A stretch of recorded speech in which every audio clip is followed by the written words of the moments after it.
Hello my friends, I hope you are doing well. In this video, I am going to give some planner tips for beginners. So if you are new to planning or maybe you've been planning for a while, these are some tips that I recommend for those that are just getting started with using a paper planner. If you're new here, hello, my name is Tonya and I make videos on functional and practical planning. And I use paper planning as a tool to help me juggle the many responsibilities in my life. So if being organized and productive is something that interests you, I hope you will consider hitting the like and subscribe button. So my first tip for beginners have to do with the habit of planning, because it's more important to get in the habit of reaching for your planner than almost anything else, because what you don't want to do is buy a planner and just end up not using it. So when you buy a new planner, put your planner somewhere where it's easily accessible almost anywhere. So when you go to bed at night, have the planner near your bed, so if a thought pops into your head,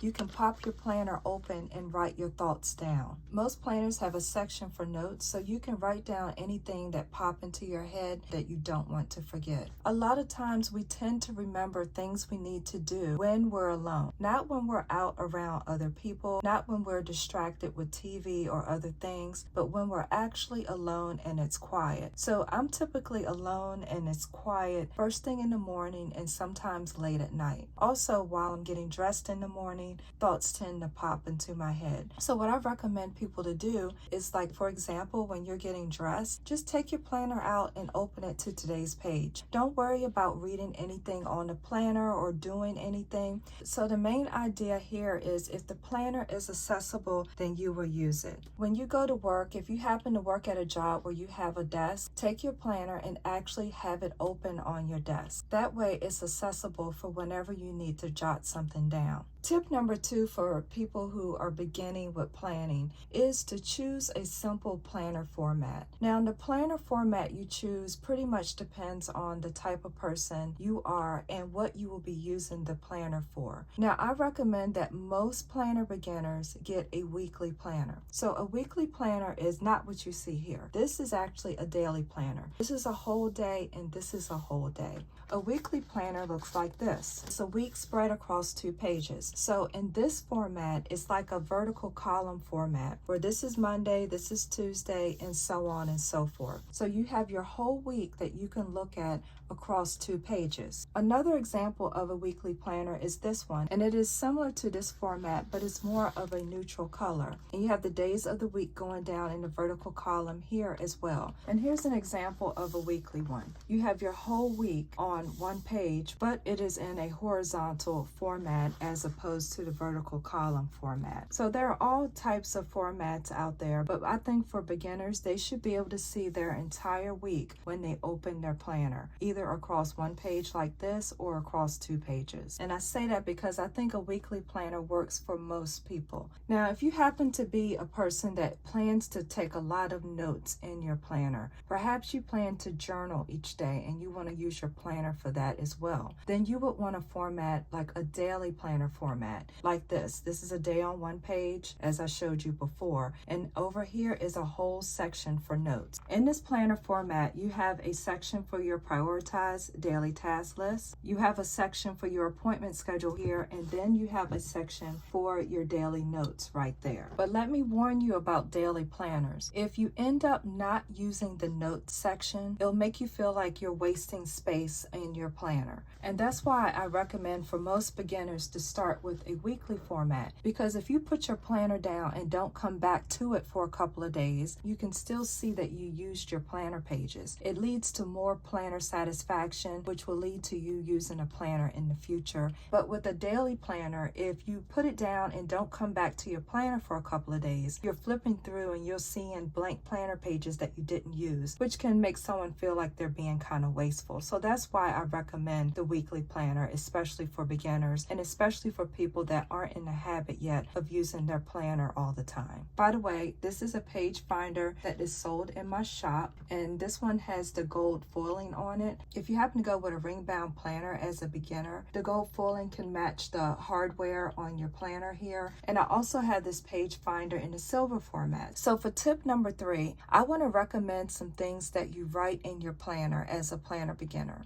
And this is what I would like for you to write in your planner. write in birthdays. So go on your planner pages and write in all of your friends and family's birthdays, or at least the ones that you want to keep up with anyway. Next, write in your planner your pay dates. It's important to know when you get paid. If you're retired, you would write in the dates that you get your pension check or your Social Security check. Whenever you're expecting money, write that in your planner. Next, write in any appointments that you have. If you have doctor's appointments, write them in. If you have meetings coming up for work, write that in. Well, some of you may think, well, I got that meeting already written on my Outlook calendar on the computer. Well, I would still like for you to write a quick note about the meeting. You don't have to write everything in here and all the notes that are already on your computer, but a quick note. Now, the purpose of this is so when you open your planner, you can quickly see that you have a meeting coming up. And for those details, you can always go to your electronic calendar and look at the meeting details and attachments, etc. Just anywhere you physically got to leave the house and be, write that on your planner. So when I say write that on your planner, I recommend that you write that on your monthly spread. This is what I refer to as the monthly spread. This is a month spread across 2 pages. You want to write things here on your monthly spread so you can open this and see how your month is looking. And the beauty of this is, let's say you're on the phone with the doctor's office and they say, well, what day works for you? You can open up your monthly spread and say, well, you know what? Do you have any appointments available for the 16th? Because I don't have anything planned that day. This is a quick way to see your month at a glance. And you can also write those appointments and meetings on your weekly or daily spread. Now, I also recommend that you write down all the bills that are due. Don't spread them out just yet all across your planner pages. I wouldn't do that yet. Just find a blank page in your planner. On this page, write down all your bills. So you want to write down, like, for example, your mortgage, the amount due, and the approximate due date. If the amount due for your bills fluctuate, just write an estimate of what it normally runs. So just write that down in a list on your page. Now, I have an accounting background. I prefer to type this up in Excel and print it off and put it in my planner. And what this will do is it will serve as a reference. You can always turn to this page and get an idea of what's due and when it's due. So then you can start to use your planner as a way to start planning your finances. And then you'll have an idea, for example, and say, okay, when I get paid on this date, I plan to pay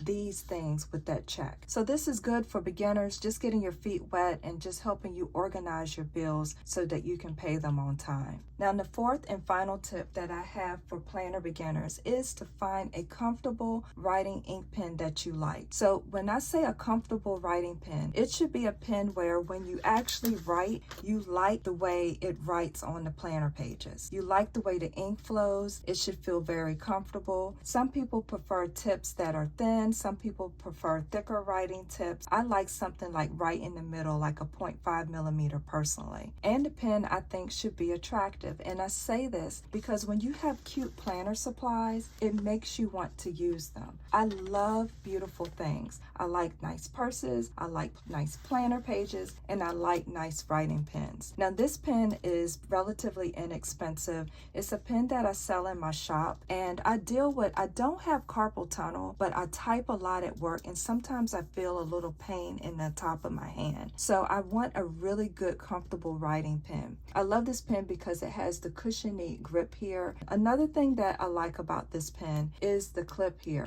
Sometimes I don't feel like fussing with trying to get my pen in the pen loop. Although this pen loop is elasticized and the pen will go in, I like to simply open up the clip and just clip it in like that. It's just a preference that I have. Now, sometimes you'll find a pen that you really like the way it looks and like the way it feels, but you want your pen tip to be different. You may want the pen tip to be skinnier. If that's the case, you can simply open most pens and replace the pen refill to the size that you prefer. A good writing pen doesn't have to be expensive. There are pens, I'm sure, lying around your house that are free. There are pens that are expensive in cost that go all the way up to hundreds of dollars. So you can spend a little bit on the pen or you can spend a lot on the pen. So do find a good writing pen. Now, that's my final tip. And the main theme of this whole video is to keep it simple and keep it functional at first, because the whole idea is for you to see the value in your planner and to actually use it. I plan to do another video where I go into more advanced tips about using your planner. And when I do those videos, I want to go more into like writing goals, like blocking time off in your schedule and writing out routines and things things like that. I already have a lot of videos on my YouTube channel covering a lot of these topics, so it would be really hard to get all of those more advanced planner tips into one video, so I probably will have to break it up. So with you watching this video, do you have any tips for people who are beginning to plan? I would love to hear about it in the comments. Some of the best advice comes from you in the comments. Please don't forget to like this video. This is Tonya, helping you feel more organized so this can be your best year yet.